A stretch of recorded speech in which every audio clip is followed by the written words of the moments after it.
Assalamu alaikum, brothers and sisters, welcome to Quest. Ever wondered what keeps us breathing, protects us from the sun's harmful rays, and makes life possible on Earth? That's our atmosphere. This magnificent invisible blanket enveloping our planet is more than just air. It's a complex system, layered like a cosmic lasagna, each layer with its own distinct characteristics. Let's start at the ground and work our way up. First, we have the troposphere, where we live and breathe. Above that, we find the stratosphere, home to the protective ozone layer. Next up, the mesosphere, the layer that burns up most meteors, saving us from constant bombardment. Then comes the thermosphere, where the northern and southern lights dance. Finally, we reach the exosphere, the final frontier before the vacuum of space. So our atmosphere is this incredible, complex system that supports life on Earth. But what exactly is it made of? Let's take a closer look at each layer of our atmosphere. We'll start from the ground up. Our journey begins in the troposphere, the layer we live in. It's the densest layer and extends approximately 8 to 15 kilometers above the Earth's surface. This is where all our weather phenomena occur, including thunderstorms, tornadoes, and even the gentle falling of snow during winter. As we move up, we reach the stratosphere, which extends up to about 50 kilometers. This layer is home to the ozone layer, a crucial shield that absorbs and scatters the majority of the sun's harmful ultraviolet radiation. As we ascend into the mesosphere up to 85 kilometers above the Earth, we encounter a layer where most meteors burn up upon entry, creating the spectacle we know as shooting stars. Further up, we find ourselves in the thermosphere, where the northern and southern lights, also known as auroras, paint the sky with their ethereal glow. This is due to the interaction of solar particles with gases in this layer. Finally, we reach the exosphere, the outermost layer of our atmosphere. Here, the atmosphere gradually fades into the vacuum of space. Satellites orbit within this layer, gathering data and providing us with communication and navigation services. Each layer has its unique characteristics and plays a crucial role in supporting life on Earth. But what exactly are these layers composed of? Let's delve deeper into the chemical composition of our atmosphere in the next scene. It's easy to forget that the air we breathe is a mixture of many different gases. This concoction of gases is what forms our atmosphere, and each plays a unique role in supporting life and maintaining our planet's temperature. Let's break it down. The most prevalent gas in our atmosphere is nitrogen, making up about 78% of the total volume. Nitrogen is a bit of a silent player. It's relatively inert, meaning it doesn't react easily with other elements, but it's vital for all life on Earth. It's a key component of amino acids and proteins, the building blocks of life. Then we have oxygen, the second most abundant gas, accounting for about 21% of the atmosphere. Oxygen is what we and most organisms require for respiration. It's also responsible for combustion, which is the principle behind anything that burns, from a candle to a car engine. Next up is argon, making up approximately 1% of the atmosphere. It's colorless, odorless, tasteless, and inert, just like nitrogen.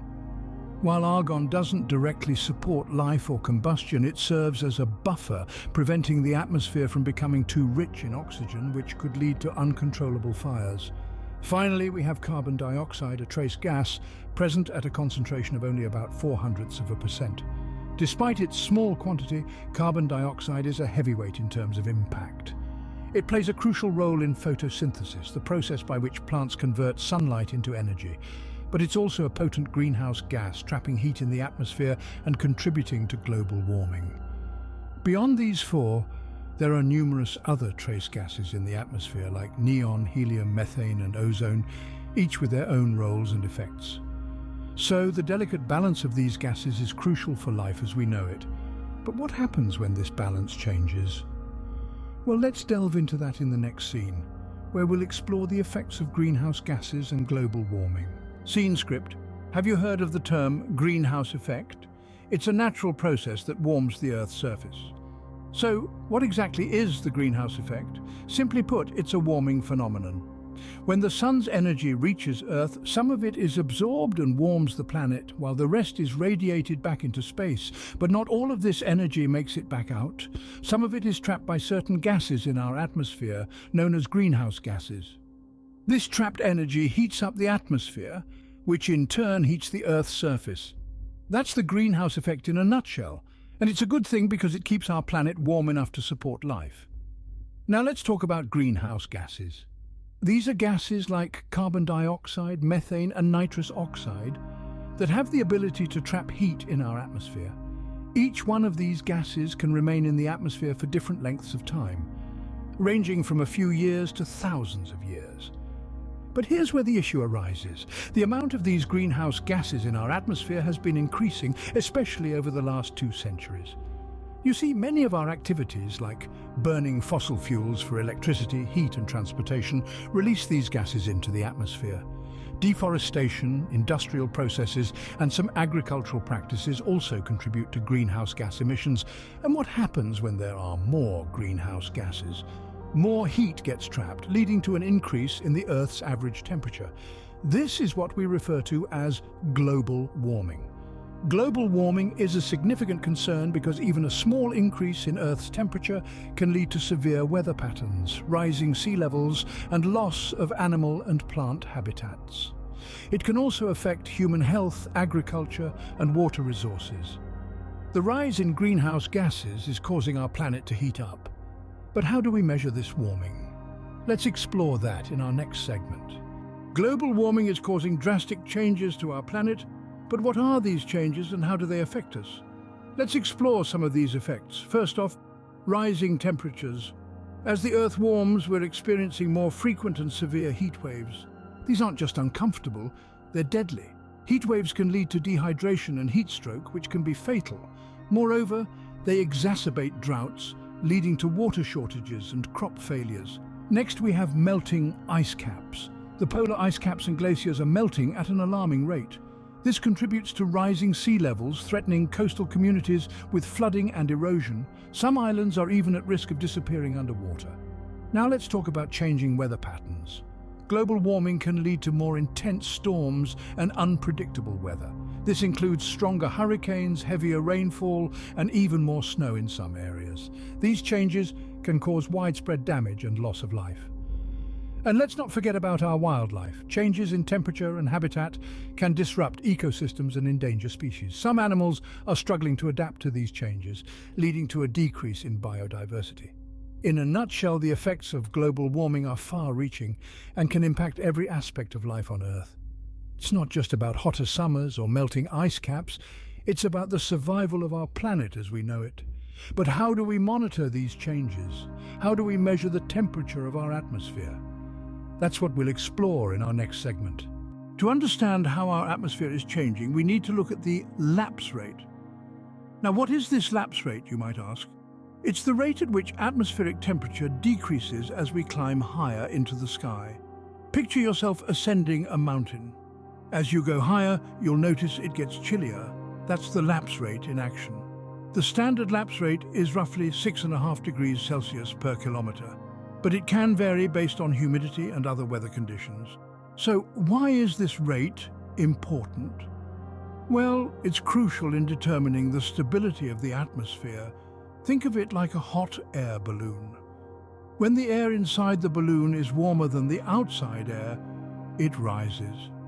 Similarly, when a parcel of air is warmer than its surrounding air at the same altitude, it tends to rise, forming clouds and possibly precipitation. This is called unstable conditions.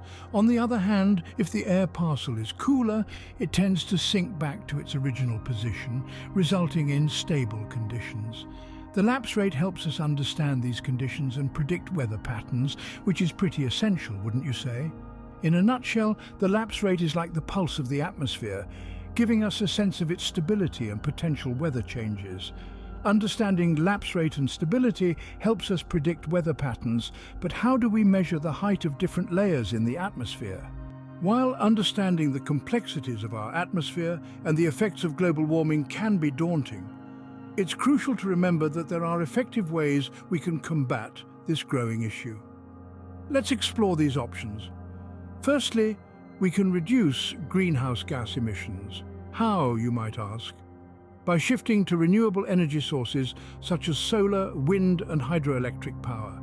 These sources produce minimal greenhouse gases and are sustainable alternatives to fossil fuels. Energy efficiency is another critical factor. By using energy more efficiently in our homes, offices and transportation, we can significantly reduce the amount of greenhouse gases we emit. Secondly, did you know that planting trees can help combat global warming? Trees absorb carbon dioxide, one of the primary greenhouse gases, helping to cleanse the atmosphere. Forests are essentially our planet's lungs. So, by planting more trees and conserving existing forests, we can breathe a little easier. Lastly, sustainable living plays a key role. This means making changes in our daily lives, such as reducing waste, recycling more, and even altering our diet. For instance, eating less meat can significantly reduce greenhouse gas emissions, as the meat industry is one of the largest contributors to these emissions. In conclusion, combating global warming is a collective effort. Every action, no matter how small, counts. Whether it's turning off the lights when you leave a room, opting for public transportation, or choosing a plant-based meal, every step brings us closer to a healthier, more sustainable planet. So remember, it's not just about understanding our atmosphere and its changes, but also about taking action. Together, we can help protect our home, our planet. When studying the atmosphere, scientists use concepts like scale height and geopotential. Let's dive into these a bit. Scale height is a term that might sound complex, but it's actually a pretty straightforward concept. It's a measure of how the atmosphere's pressure changes with altitude. Imagine you're standing at sea level. As you ascend, the atmospheric pressure decreases. The scale height is the altitude at which the pressure decreases by a factor, usually denoted as E, the base of the natural logarithm approximately equal to 2.718. Now, why is this important?